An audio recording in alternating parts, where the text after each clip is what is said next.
Tim kuasa hukum mantan Menteri Agama, Yakut Holil Qomas, mempersoalkan langkah Komisi Pemberantasan Korupsi, KPK, yang mengumumkan nilai kerugian negara setelah kliennya ditetapkan sebagai tersangka kasus dugaan korupsi kuota haji. Dalam sidang pra-peradilan di Pengadilan Negeri Jakarta Selatan, Rabu, 4 Maret 2026, kuasa hukum Yakut, Melissa Anggraeni, menyampaikan bahwa penetapan tersangka perkara korupsi semestinya didahului pembuktian adanya kerugian negara yang nyata, konkret, dan pasti. Menurutnya, tanpa unsur kerugian negara yang jelas, konstruksi tindak pidana korupsi tidak terpenuhi.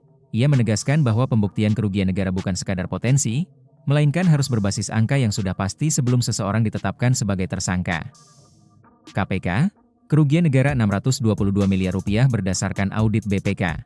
Menjawab dalil tersebut, tim Biro Hukum KPK dalam sidang yang sama mengungkap nilai kerugian negara dalam perkara kuota haji mencapai 622 miliar 90.207.166,41 rupiah atau sekitar 622 miliar rupiah. Angka itu disebut diperoleh dari hasil pemeriksaan investigatif Badan Pemeriksa Keuangan, BPK. Dalam audit tersebut, BPK menemukan dugaan penyimpangan terhadap peraturan perundang-undangan terkait pembagian kuota haji khusus maupun kuota haji tambahan. Menurut tim hukum KPK, penyimpangan tersebut berdampak pada kerugian negara senilai 622 miliar rupiah. Selain itu, hasil audit juga menemukan adanya aliran dana dalam proses penyelenggaraan ibadah haji khusus tahun 2023 dan 2024. KPK menyatakan proses penyidikan masih berjalan dan penyidik terus menelusuri bukti tambahan untuk memperkuat dugaan keterlibatan Yakut.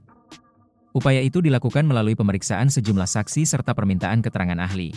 Yakut gugat status tersangka. Melalui pra-peradilan, Yakut meminta hakim menyatakan status tersangkanya tidak sah. Pihaknya menilai prosedur penetapan tersangka cacat formil karena pengumuman kerugian negara baru disampaikan setelah penetapan dilakukan. Download Tribun X sekarang, menghadirkan lokal menjadi Indonesia.